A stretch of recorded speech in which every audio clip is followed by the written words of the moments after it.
Hello. आज आप लोगों को मैं बताने के लिए जा रहा हूँ किस तरीके से आप लोग एनाकोंडा विंडोज़ के अंदर आप लोग इंस्टॉल कर सकते हो। उसकी हम पूरी प्रोसेस देखेंगे और वो किस तरीके से इंस्टॉल होता है, उसका पूरा जो प्रोसीडियर होता है वो हम चेक करेंगे। So let us start with the procedure. पहले आप लोग गूगल में जाइए। जैसे आप लोग गूगल के अंदर जाओगे, वहां पे आपको सर्च के अंदर आपको लिखना है एनाकोंडा पाइथन। जैसे आप लोग एनाकोंडा पाइथन लिखोगे, आपको पहली लिंक वहां पे मिल जाएगी कि एग्जैक्टली एनाकोंडा कहाँ से इंस्टॉल होता है। अब सबसे पहले मैं आप लोगों को ये मैं बताना चाहूंगा कि एनाकोंडा हम लोग यूज क्यों करते हैं। ये पहले नॉर्मली क्वेश्चंस सभी के माइंड में आता है। तो फ्रेंड्स, मैं आप लोगों को ये बताना चाहता हूँ कि एग्जैक्टली एनाकोंडा होता क्या है और वो हम किस लिए यूज करते हैं। जिस तरीके से हमें कुछ प्रोग्रामिंग करनी है पाइथन के अंदर, तो उसके लिए हम लोग यूज करते हैं पाइचार्म, या तो स्पाइडर, या तो कोई दूसरा आईडी यूज करते हैं पाइथन के अंदर हम लोगों का प्रोग्रामिंग करने के लिए। उसी तरीके से अगर हम लोगों को अगर डेटा साइंस के साथ काम करना है, या तो हमें डेटा एनालिटिक्स के साथ काम करना है, या तो हमें डेटा विजुअलाइजेशन के साथ काम करना है, तो उसके लिए हमें एनाकोंडा आना बहुत ज़रूरी है, जिसको हम लोग एक जुपिटर के नाम से भी हम लोग जानते हैं। जब भी आप लोग एनाकोंडा जैसे आप लोग इंस्टॉल करोगे, वहाँ पे आप लोग एक चीज़ आप लोग ध्यान में रखिए कि आप लोगों को ऑलवेज आपको जो उसकी जो ऑफिशियल वेबसाइट होती है वहीं से आप लोग इंस्टॉल कीजिए। यहाँ पे आप लोगों को जो एक स्क्रीन दिखाई दे रही है कि जिसके अंदर आप लोगों को स्क्वायर के अंदर आप लोगों को बहुत कुछ नाम दिखाई दे रहे हैं कि जो एनाकोंडा की सब पैकेजेस है, या तो हम लोग लाइब्रेरी भी बोल सकते हैं। फ्रेंड्स, मैं आप लोगों को मैं ये बताना चाहता हूँ कि यहाँ पे जो लिखा गया है पांडास, नमपाई, साइपाई, जुपिटर, टेंसरफ्लो, तो ये सब आप लोगों को, और सबसे इम्पॉर्टेंट चीज़ होती है मैटप्लॉटलिब। तो ये सब जो चीज़ें हैं वो पाइथन की एनाकोंडा के अंदर सबसे इम्पॉर्टेंट पैकेजेस बोले जाते हैं, या तो हम उसको लाइब्रेरी भी बोल सकते हैं, कि जो आपके नोटबुक के अंदर इंस्टॉल होना ज़रूरी है। अगर ये इंस्टॉल नहीं है तो पर्टिकुलर चीज़ें आपके नोटबुक के अंदर नहीं चलेगी। So again let's start with that.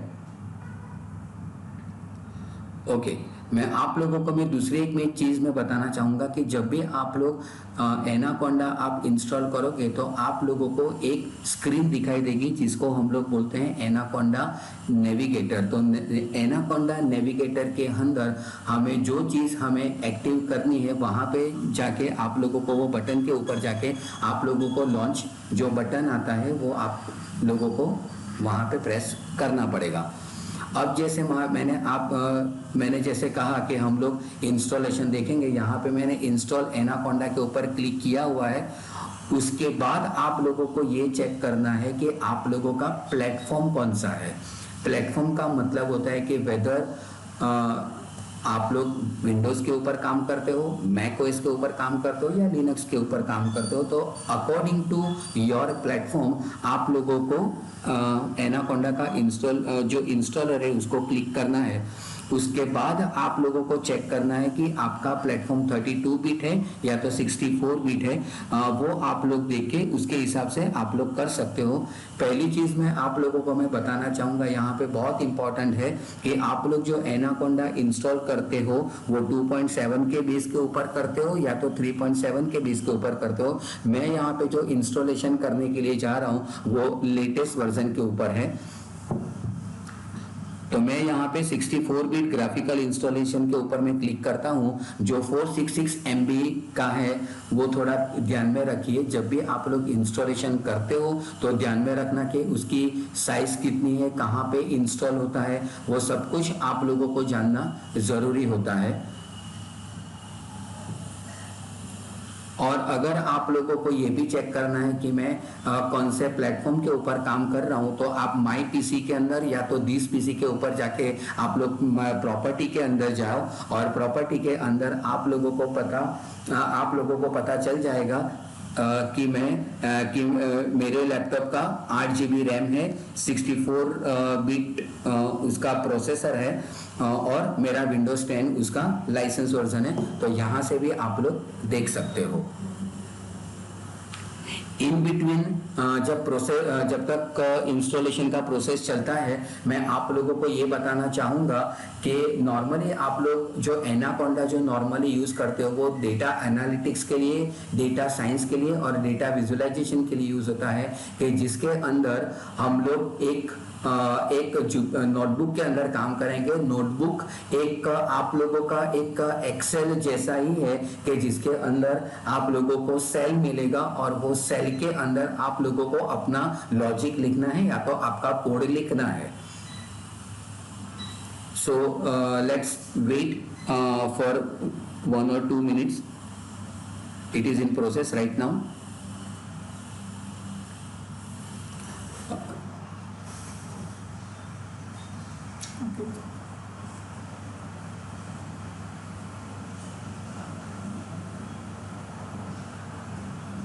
Okay friends, मेरा एनाकोंडा का जो डाउनलोडिंग है वो मेरा खत्म हो चुका है। अब मैं यहाँ पे उसको मैं इंस्टॉल करने के लिए जा रहा हूँ। तो please read the all the content before doing the installation. ये बहुत फ्रेंड्स जरूरी है। ओके, मैं प्रेस करता हूँ नेक्स्ट, एग्री। हाँ, यहाँ पे आप लोगों को 2 ऑप्शन मिलेंगे कि इंस्टॉलेशन जस्ट फॉर मी करना है या ऑल यूजर्स। जो पहला जो है आप लोगों को रेकमेंडेड है, वो आप इंस्टॉल करो, वो ज़्यादा अच्छा रहेगा। और यहाँ पे ये जानना ज़रूरी है फ्रेंड्स, यहाँ पे जब भी आप लोग इंस्टॉल करते हो तो ये जानना बहुत ज़रूरी है कि आप लोग अपना एनाकोंडा कहाँ पे इंस्टॉल कर रहे हो, कौन से ड्राइवर के अंदर और कौन सी फोल्डर के अंदर। तो ये देखो यहाँ पे लिखा हुआ है सी के अंदर, यूजर के अंदर, विकास के अंदर एनाकोंडा 3। अगर आप लोगों को चेंज करना है तो आप लोग ब्राउजर में जाइए। अगर आप लोग ब्राउजर में नहीं जाते हो और वहां पे अगर आप डायरेक्टली आप यहाँ पे डी ड्राइव प्रेस करके डी ड्राइव लिख के एनाकोंडा 3 या तो जो भी आप लोगों को नाम लिखना है वो कर सकते हो। और मैं प्रेस करता हूं नेक्स्ट। जैसे वहां पे आप लोग नेक्स्ट प्रेस करोगे, आपको वहां पे एडवांस ऑप्शन के अंदर जाना है और दोनों को क्लिक करना है वहां पे, क्योंकि वहां पे आप लोगों का जो डिफॉल्ट जो इंस्टॉलेशन पाथ होता है वो आपका मैच होना चाहिए। तो मैंने वहां पे देखो, मैंने दोनों क्लिक करके रखे हुए। Be sure about that. आगे चलते हैं। नेक्स्ट के ऊपर जैसे ही क्लिक करोगे आप लोगों का देखो प्रोसेस चलता रहता है और इंस्टॉलेशन आप लोगों का खत्म हो जाएगा। तो बिफोर इंस्टॉलेशन ये चीज जानना बहुत जरूरी है कि आप लोग कौन से ड्राइव के अंदर आप लोग इंस्टॉल कर रहे हो, कौन सा वर्जन यूज कर रहे हो, ये जानना आपके लिए बहुत जरूरी है। यहाँ पे जैसे आप लोग वहां पे चले आप आओगे, वहां पे देखो डी ड्राइव के अंदर एनाकोंडा के अंदर देखो ये चीज आप लोगों को मिल जाएगी, कोंडा मेटा लिब पैकेजेस, और इस तरीके से आप लोगों को मिल जाएगा। तो एक बार आप ये भी चेक कर लीजिए कि एनाकोंडा फोल्डर में जाके जो चीज आप लोगों को चाहिए वो आ रही है या नहीं आ रही है, वो भी आप चेक कर लीजिए। Still the process is going on. Now जैसे आप लोग एनाकोंडा आ जाएगा, स्टार्ट के अंदर जाके आप लोग देखिए, वहां पे आप लोगों को एनाकोंडा के देखो इतने सारे आप लोगों को प्रोसेस मिल जाएंगे। बहुत आप लोगों को अलग अलग ऑप्शंस मिलेंगे।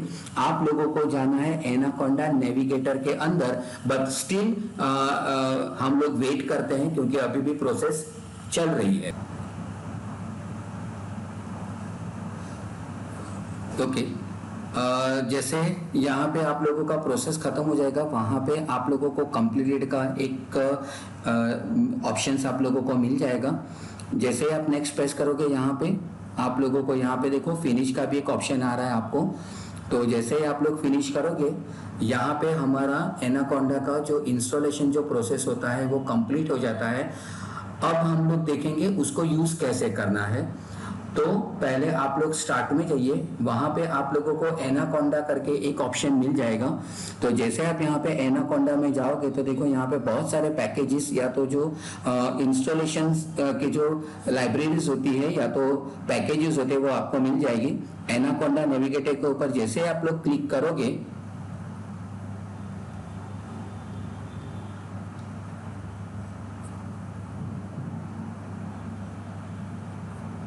आप लोगों को एक प्रोसेस दिखेगा, एक इनिशियलाइजेशन पैकेज होगा, उसके बाद उसकी जो फीचर्स वगैरह जो होते हैं वो 1 बाय 1 उसके स्टार्ट होते हैं। तो ये उसका एक तरीका है एनाकोंडा स्टार्ट होने का। तो जैसे आप लोग एनाकोंडा स्टार्ट करोगे तो आप लोगों को यहाँ पे एनाकोंडा नेविगेटर का आप लोगों को एक ऑप्शंस मिल जाएगा कि जहाँ पे आप लोगों को मिलेगा जुपिटर लैब नोटबुक। अगर आप लोगों को पावर शेल मीन्स अगर मैं आपको कोई कॉन्डा प्रॉम्प्ट के साथ भी अगर आप लोगों को काम करना है, जैसे हम लोग कमांड प्रॉम्प्ट पे काम करते हैं उसी तरीके से एनाकोंडा का भी अपना खुद का कॉन्डा प्रॉम्प्ट आता है। अगर वहां से भी आप लोगों को कुछ काम करना है, जैसे कोई लाइब्रेरीज इंस्टॉल करनी है या तो आप लोगों को कोई पैकेज इंस्टॉल करना है तो या तो कोई पर्टिकुलर कमांड के साथ काम करना है, तो वो हम लोग कॉन्डा प्रॉम्प्ट के साथ काम कर सकते हैं। उसी तरीके से आप लोगों को स्पाइडर के अंदर जाना है तो जैसे मैंने आपको आगे बताया था कि वो भी एक आईडी है, तो अगर वहां पे भी आप लोगों को काम करना है तो आप लोग कर सकते हो। मैं यहाँ पे जुपिटर नोटबुक के ऊपर मैं लॉन्च करता हूँ, देखो वहां पे आपको बटन मिल जाएगा। जैसे आप लोगों को वहां पे प्रोसेस करोगे यहाँ पे आप लोगों को एक स्क्रीन मिलेगी। देखो ये आप लोगों को मिल रहा है जुपिटर का इनिशियल स्क्रीन के, जहां पे आप लोगों का अलग अलग जो फोल्डर है वो फोल्डर के आप लोगों को डेटास वगैरह मिल जाएंगे और यहाँ पे आप लोगों को पता चलेगा कि किस तरीके से जुपिटर इंस्टॉल हुआ। अगर मुझे नई फाइल के अंदर जाना है तो वहां पे न्यू के ऊपर क्लिक कीजिए और पाइथन 3 लिखा हुआ है। अगर आप लोगों ने 2.7 के ऊपर काम किया है तो वहां पे आप लोगों को पाइथन 2 मिल जाएगा। मैं वहां पे मैं क्लिक कर रहा हूं, तो जैसे मैं वहां पे मैं क्लिक करूंगा तो यहाँ पे आप लोगों को इस तरीके का आप लोगों को एक स्क्रीन मिलेगा कि जहां से हमारा पाइथन शुरू होता है। बाय डिफॉल्ट आप लोगों को नाम मिलेगा अनटाइटल 1 2 3 और यहाँ पे अगर आप लोगों को नाम को चेंज भी करना है, रीनेम करना है, तो जो भी आप लोगों को नाम लिखना है वहां पे आप लोग नाम लिखिए। तो वहां पे देखो वो भी आप लोगों का नाम रीनेम हो गया। और अगर आप लोगों को सेव भी करना है, मैं यहाँ पे मैं लिखता हूँ प्रिंट और मैं यहाँ पे मैं लिख रहा हूँ अभी हेलो। तो जैसे आप यहाँ पे प्रिंट करोगे रन करोगे तो देखो वहां पे हेलो करके आ गया है। दूसरी एक चीज में आप लोगों को मैं बताना चाहूंगा कि जब भी आप लोग नए नोटबुक के अंदर जाते हो तो यहाँ पे आप लोगों को पाइथन का आप लोगों को लोगो मिल जाता है। अगर आप लोग आर लैंग्वेज के अंदर जाते हो तो वहां पे आप लोगों को पाइथन की जगह पे आर लैंग्वेज का आप लोगों को लोगो मिल जाएगा।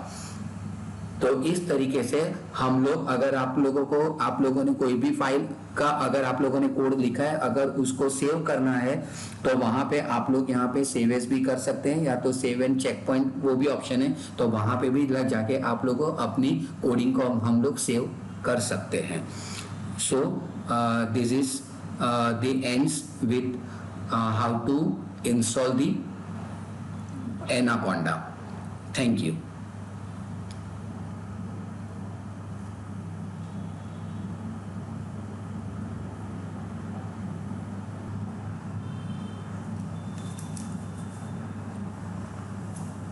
हेलो फ्रेंड्स, आज मैं जो वीडियो में बताने के लिए आप लोगों को जा रहा हूँ वो कुछ डेटा साइंस के रिलेटेड है। जब हम लोग डेटा साइंस के साथ काम करते हैं तो पहले तो ये माइंड में आइडिया होना चाहिए कि डेटा साइंस क्या होता है, वो किस तरीके से काम करता है, डेटा साइंस के साथ काम करने के लिए कौन कौन सी लाइब्रेरी ज़रूरी है, और उसके बाद में आप लोगों को एक छोटा सा मैं प्रैक्टिकल सेशन में दिखाऊंगा।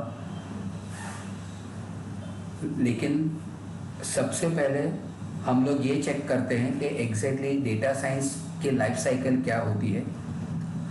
नॉर्मली डेटा साइंस की लाइफ साइकिल 7 फेजेस के अंदर डिस्ट्रीब्यूट की गई है। अब नॉर्मली डेटा साइंस की डेफिनेशन क्या हो सकती है, जैसे मैंने पहले आपको बताया कि डेटा साइंस है क्या। लाइफ साइकिल के बारे में हम लोग बाद में डिस्कस करेंगे, लेकिन पहले तो मैं ये बताना एक बहुत बेटर समझूंगा कि डेटा साइंस की डेफिनेशन क्या हो सकती है। Exactly data science is a blend of the various tools, packages, algorithm and machine learning principles with the goal to discover the hidden pattern from the raw data। अब यहाँ पे कहने का मतलब ऐसा होता है कि हमारे पास बहुत सारी फाइल्स होती है कि जिसके अंदर स्ट्रक्चर डेटा होता है, अनस्ट्रक्चर डेटा होता है, कि वो हम डेटा का वेरियस टूल का यूज करके, वेरियस पैकेजेस का, एल्गोरिदम्स का यूज करके हम उसको प्रॉपर उसको विजुअलाइज कर सके, कि जिसके थ्रू हमें पता चले कि ये डेटा क्या कहना चाहता है और हम उसका प्रिडिक्शन कर सकते हैं, कि जिसको हम लोग बोलते हैं डेटा साइंस। अब मैं आप लोगों को मैं बताना चाहूँगा कि डेटा साइंस की लाइफ साइकिल क्या होती है। डेटा साइंस की लाइफ साइकिल 7 फेजेस के अंदर डिस्ट्रीब्यूट की गई है। सबसे पहले आप लोगों को मिलेगा बिजनेस अंडरस्टैंडिंग। जब भी हमारे पास डेटा आता है, चाहे वो स्ट्रक्चर्ड मोड में हो, सेमी स्ट्रक्चर्ड मोड में हो, या तो मिक्स मोड के अंदर हो, सबसे पहले हमें ये पता होना चाहिए कि बिजनेस अंडरस्टैंडिंग क्या होती है, कि जिसके अंदर हमें डेटा को गैदर करना है। उसके बाद आप लोगों को मिलेगा सेकंड जो स्टेप आप लोगों को जो मिलेगा वो होता है डेटा माइनिंग। अब डेटा माइनिंग के अंदर क्या होता है कि आप लोगों का जो अननेसेसरी जो डेटा होता है, या तो आप लोगों के जो प्रॉपर डेटा होते हैं उसको पर्टिकुलरली आप लोगों को मैनेज करना है। डेटा को प्रॉपर फॉर्मेट में आप लोगों को उसको लेके आना है, उसको गैदर करना है पर्टिकुलर फॉर्मेट के अंदर। उसके बाद हम लोग चलेंगे, हम लोग थर्ड स्टेज के अंदर, जिसको हम लोग बोलते हैं डेटा क्लीनिंग। मैं यहाँ पे मैं सिर्फ एक ही वर्ड में बोलूँगा कि जिसको हम लोग बोलते हैं missing the value in the data. अब मिसिंग द वैल्यू का मतलब ऐसे होता है कि कई बार डेटा आपके प्रॉपर नहीं होते हैं, या तो अधूरे डेटा होते हैं जिसको हम लोग हाफ डेटा बोलते हैं, और या तो ऐसे भी डेटा होते हैं कि जिसको हमें ज़रूरत नहीं है। तो थर्ड स्टेज के अंदर आप लोगों को मिलेगा डेटा क्लीनिंग, कि जहाँ पे हम लोग मिसिंग वैल्यू के साथ काम करेंगे। फोर्थ आप लोगों का आता है डेटा एक्सप्लोरेशन। डेटा एक्सप्लोरेशन का मतलब होता है कि वहाँ पे हम लोग अपने प्रोग्राम को, या तो अपने प्रोग्राम के अंदर जो प्रॉब्लम्स को हमें जो डिफाइन करना है वो हम लोग विजुअलाइजेशन के थ्रू, या तो उसके डेटा को कैसे एनालाइजिंग करेंगे, उसका हम लोग बोलते हैं डेटा एक्सप्लोरेशन। उसके बाद हम लोग चलेंगे फिफ्थ स्टेज के अंदर, जिसको हम लोग बोलेंगे फीचर इंजीनियरिंग, कि जिसके अंदर हमें अपने रॉ डेटा को प्रॉपरली मीनिंगफुल हमें उसको स्टेप आउट करना है, हमें प्रॉपरली उसके अंदर लॉजिक लगा के डेटा के साथ क्वेरी किस तरीके से काम होती है वो लोग हम लोग करेंगे।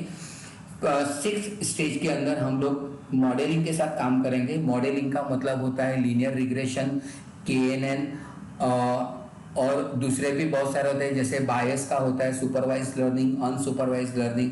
तो हम लोग पर्टिकुलर मॉडल का हम लोग यूज करके हम लोग वर्कआउट करेंगे।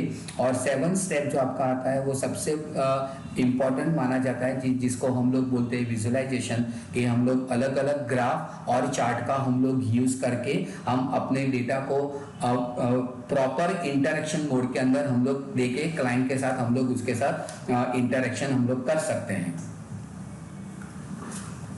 सेकंड स्टेज अगर मैं बोलूं तो लाइब्रेरी। डेटा साइंस के अंदर बहुत सारी लाइब्रेरी है कि जिसको हमें यूज करना है डेटा साइंस के अंदर। सबसे पहले आप लोगों को मिलेगा वहां पे, अगर मैं आप लोगों को मैं थोड़ा थोड़ा अगर मैं इंट्रोडक्शन दूं तो सबसे पहले आप लोगों को मिलेगा नमपाई। नमपाई का मतलब होता है कि अगर हमें एरे के साथ काम करना है, मैट्रिसेस के साथ काम करना है, कोई मैथमेटिकल फंक्शन के साथ काम करना है, तो हम लोग यूज करेंगे हम लोग नमपाई का। उसके बाद आप लोगों को मिलेगा वहां पे स्कीट-लर्न।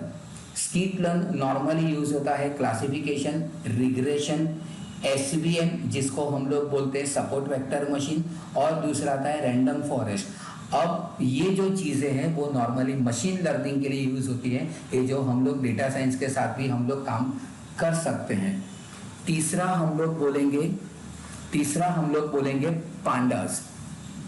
अब नॉर्मली पांडास का नॉर्मली ऐसे होता है कि अगर हमें डेटा मैनिपुलेशन करना है, अगर हमें कोई पर्टिकुलर क्वेरीज के साथ काम करना है, अगर हमें कोई अलग अलग फंक्शन के साथ काम करना है, तो हम लोग पांडास की लाइब्रेरी का यूज करके हम लोग कर सकते हैं। अगर हमें टाइम सीरीज के साथ काम करना है, न्यूमेरिकल टेबल के साथ काम करना है, तो वो चीज भी हम लोग पांडास के साथ कर सकते हैं।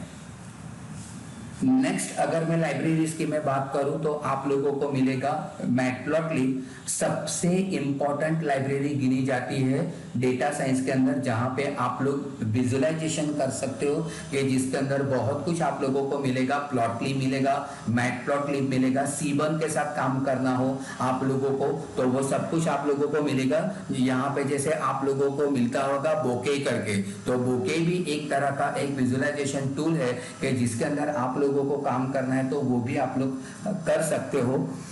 अगर मैं बात करूं तो टेंसर फ्लो का नॉर्मल यूज होता है ऑब्जेक्ट डिटेक्शन के लिए। शायद आप लोगों ने कई बार देखा होगा कि जैसे हम लोग कोई मूवी देखते हैं, या तो हम लोग अपने कोई ऐसे चीज होती है कि जहां पे ऑब्जेक्ट डिटेक्शन रहता है, या तो आप लोग न्यूज में भी देखते होंगे कि जैसे आप लोग न्यूज के अंदर भी देखते होंगे कि पर्टिकुलर के किसी के फेस के ऊपर येलो कलर का स्क्वायर आ जाता है। वहां पे अगर जैसे कार होता है, तो अगर उस तरीके से या तो कार होता है, जैसे कोई ट्रक होता है, या तो पर्सन होता है, तो हम लोगों को उसका फेस अगर डिटेक्शन करना है तो हम लोग टेंसर फ्लो के साथ हम लोग काम कर सकते हैं।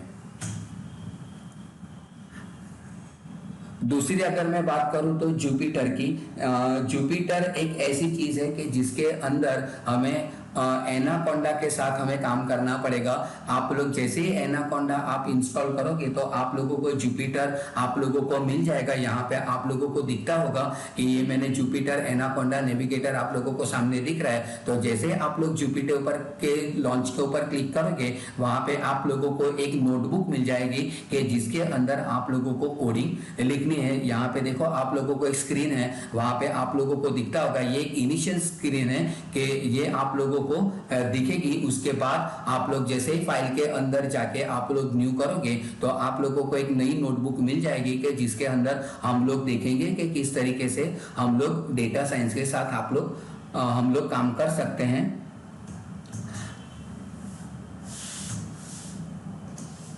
ओके, अब हम लोग देखेंगे प्रैक्टिकल सेशंस देखेंगे कि किस तरीके से हम लोग डेटा साइंस के ऊपर हम लोग काम कर सकते हैं। फ्रेंड्स, यहाँ पे जो आप लोगों को कुछ मेरा जो एक प्रैक्टिकल सेशन जो दिख रहा है वो पूरा मैंने कोविड के ऊपर लिया गया है। जैसे आप लोगों को भी पता है एक पैंडेमिक सिचुएशन है कोविड, तो मैंने उसके ऊपर से मैंने कुछ डेटा मैंने गैदर किया है। वो डेटा आप लोगों को मिल जाएगा गिटहब पर से, आप लोगों को उसकी CSV फाइल मिल जाएगी आप लोगों को।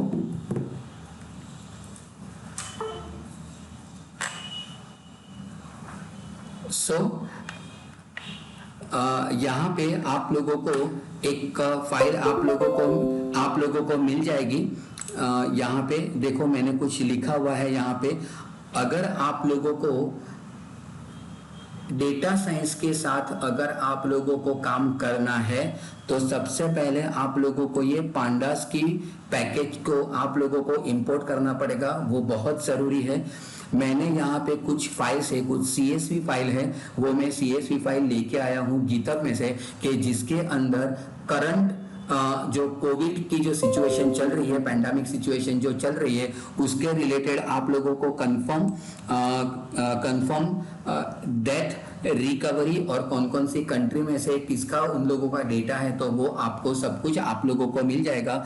यहाँ पे भी देखो, यहाँ पे लिखा गया है कि अल्बेनिया है, अल्जीरिया है, एंगोला है, तो वो ये वहाँ पे देखो आप लोगों को मिल जाएगा फर्स्ट 722 से लेके आप लोगों को मिल जाएगा 7920 के वहां पे मिल जाएगा। तो आप लोगों को कंफर्म केस कितने हैं, रिकवर केसेस कितने हैं और डेथ के केसेस कितने हैं, तो वो आप लोगों को पता चल जाएगा। उसके अंदर कंट्री वाइज है यहाँ पे, तो वो मैं लेके आया हूँ। तो पहले तो आप लोगों को ये पता होना चाहिए कि आप लोग वो फाइल को रीड कैसे करोगे। तो आप लोगों को यहाँ पे लिखना पड़ेगा, ये डेथ डीएफ करके, यहाँ पे डीएफ का मतलब होता है डेटा फ्रेम। आप लोग कोई भी नाम लिख सकते हो। मैंने यहाँ पे लिखा कि डेथ केसेस कितने, तो मैंने यहाँ पे लिखा हुआ है कि death underscore DF is equal to pd.readcsv। अब यहाँ पे जो pd है वो उसका ऑब्जेक्ट बनाया हुआ है, तो इसे किसका, पांडास का मैंने एक ऑब्जेक्ट बनाया हुआ है। तो मैंने यहाँ पे लिखा हुआ है pd.readcsv। अब जो readcsv है वो एक फंक्शन है कि जिसके अंदर हमें एक पैरामीटर देना है और वो आप लोगों का पैरामीटर होगा आप लोगों का ये time series covid that global.csv करके मेरे पास फाइल है। अगर आपके पास अपने लोकल डिस्क के अंदर फाइल हो तो आप डायरेक्टली ले सकते हो। अगर आपके पास उसकी लिंक है, URL लिंक है, तो आप लोगों को ये पूरा लिखना पड़ेगा। तो उसी तरीके से मैंने यहाँ पे death case, confirm case, recover case और कौन सी कंट्री में से आ रहा है तो उसके रिलेटेड मैंने पूरा लिखा हुआ है। जैसे आप लोग यहाँ पे कंफर्म डॉट हेड करोगे और यहाँ पे जैसे आप रन के ऊपर क्लिक करोगे आप लोगों को पूरा, आप लोगों को उसके डेटा मिल जाएंगे। जैसे मैं यहाँ पे अगर मैं रिकवर डेट के अंदर जाता हूँ तो ये आप लोगों को मिल जाएगा।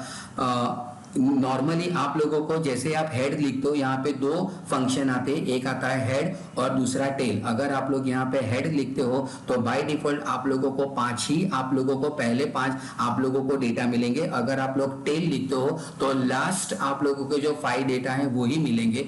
तो इस तरीके से अगर मैं यहाँ पे हेड के अंदर जाके अगर मैं यहाँ पे अगर सपोज मैं 50 भी मैं लिख देता हूँ तो आप लोगों का, अगर मैं यहाँ पे अगर मैं रन करूँ तो देखो आप लोगों को पहले 50 रिकॉर्ड आप लोगों को मिल जाएगा। फाइन। तो कहने का मतलब ऐसे होता है कि देखो यहाँ पे भी अलग है, क्यूबेक करके हैं, यहाँ पे अलग अलग कंट्री है, ब्रिटिश कोलंबिया, फिर यहाँ पे कुछ नान है, नान का मतलब होता है नॉट अ नंबर। यहाँ पे देखो विक्टोरिया है, तस्मीनिया है, साउथ ऑस्ट्रेलिया है। तो अलग अलग कंट्रीज के आप लोगों को डेटा मिल जाएंगे। तो उस तरीके से मैंने कुछ यहाँ पे डेटा दिया हुआ है। अब यहाँ पे एक है डेटा को किस तरीके से हम लोग क्लीनिंग करते हैं।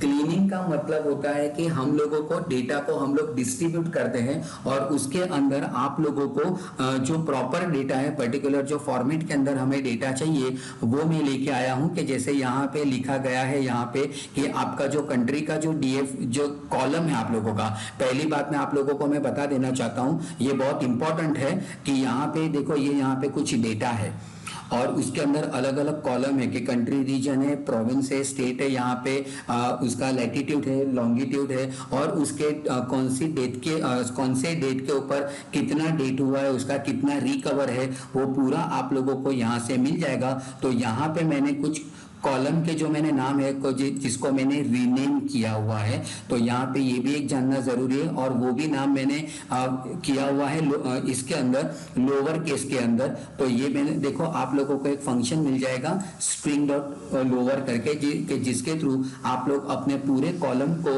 आप लोअर केस के अंदर आप ले सकते हो। तो यहाँ पे देखो यहाँ पे एक प्रोविंस करके है कि जिसका नाम मैंने स्टेट रखा हुआ है, कंट्री और रीजन है कि जिसका मैंने कंट्री किया हुआ है। तो देखो यहाँ पे आप लोगों को पूरा आप लोगों को मिल जाएगा कंफर्म, डेथ, रिकवर और एक्टिव केसेस जितने भी है वो आप लोगों को मिल जाएंगे। तो इस तरीके से मैंने यहाँ पे कुछ लिखा हुआ है।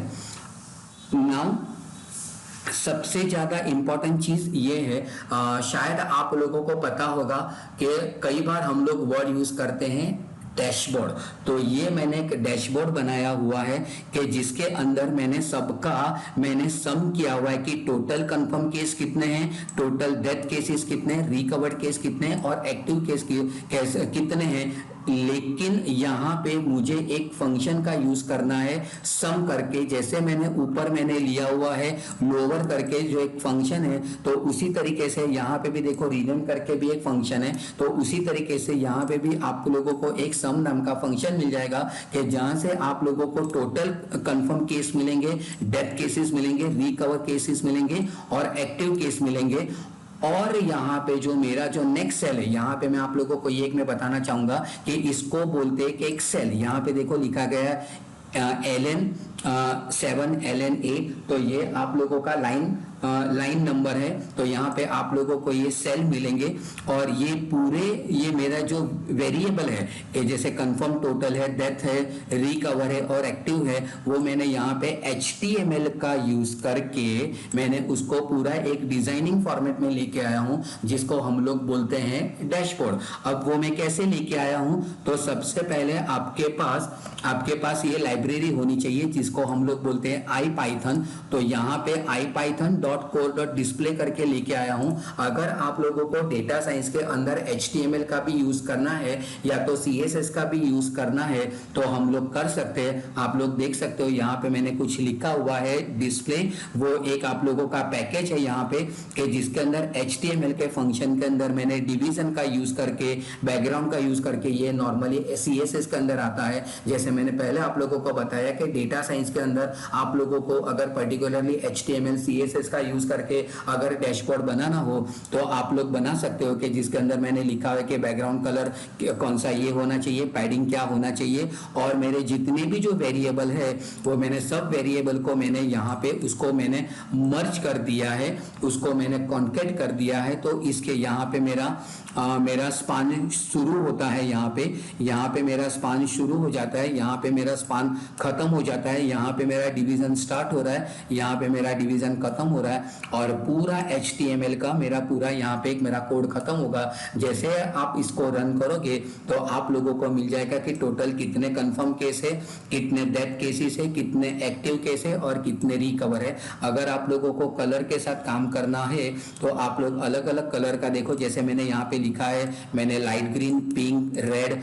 और ये मैंने कुछ लिखा हुआ है। तो इस तरीके से भी अगर आप लोगों को कुछ यूज करना है तो आप लोग कर सकते हो। देखो मैंने यहाँ पे लाइट ग्रीन की जगह पे देखो मैंने ग्रीन कर दिया, तो देखो यहाँ पे भी रिकवर में देखो आप लोगों को ग्रीन कलर दिखता होगा। तो इस तरीके से भी कुछ करना है तो आप लोग कर सकते हो। दूसरा एक मैं आप लोगों को मैं प्रैक्टिकल में बताना चाहूंगा कि जिसका मैंने यूज किया हुआ है IPy विडजेट के थ्रू।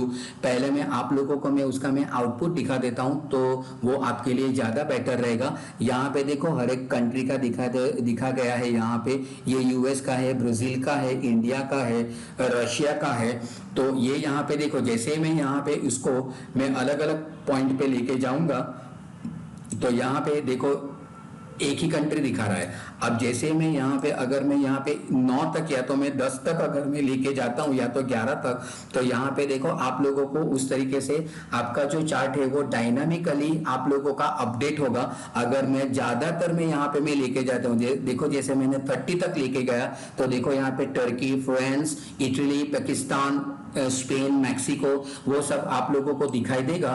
तो यहाँ पे ये चार्ट है क्या, पहले तो ये पता होना चाहिए कि ये चार्ट दिखाता क्या है। ये यहाँ पे दिखाता है 10 वर्स्ट हिट कंट्रीज। मीन्स यहाँ पे मैंने लिखा है कि सबसे 10 जो कंट्रीज है कि जिसके अंदर सबसे ज्यादा पैंडेमिक केसेस हुए हैं उसका यहाँ पे ये है। तो ये पॉइंट ऑफ व्यू से मैंने यहाँ पे कुछ मैंने कोड लिखा है मैंने यहाँ पे, और ये मेरा एक फंक्शन बनाया हुआ है बबल चार्ट का। आप लोगों को शायद पता चल गया होगा यहाँ पे कि ये जो फंक्शन है वो नॉर्मली मेरा यूजर डिफाइंड फंक्शन है कि जो पाइथन के कोडिंग के थ्रू लिखा जाता है। और यहाँ पे मैंने पूरा एक यहाँ पे मैंने अपना एक बबल चार्ट मैंने यूज किया है जो पाइथन विडजेट है कि जिसके थ्रू, और उसके अंदर हम लोगों ने प्लॉटली का भी यूज किया गया है और यहाँ पे अलग अलग ग्राफ का यूज किया गया है कि जिसके थ्रू आप लोगों को इस तरीके से आप लोगों को ग्राफ मिलता है। आप लोगों को जिस तरीके से चाहिए उस तरीके का ग्राफ का आप डायनामिकली आप लोग चेंज कर सकते हो। ये था मेरा डेटा साइंस का एक सेशन के जिसके अंदर मैंने बताया कि डेटा साइंस क्या होता है, उसके स्टेजेस के कैसे होते हैं, किस तरीके से उसकी पैकेजेस का हमें यूज करना है। और मैंने जो प्रैक्टिकल सेशन था कोविड का data science analysis for the Covid data, तो वो मैंने बताया। Thank you, God bless you.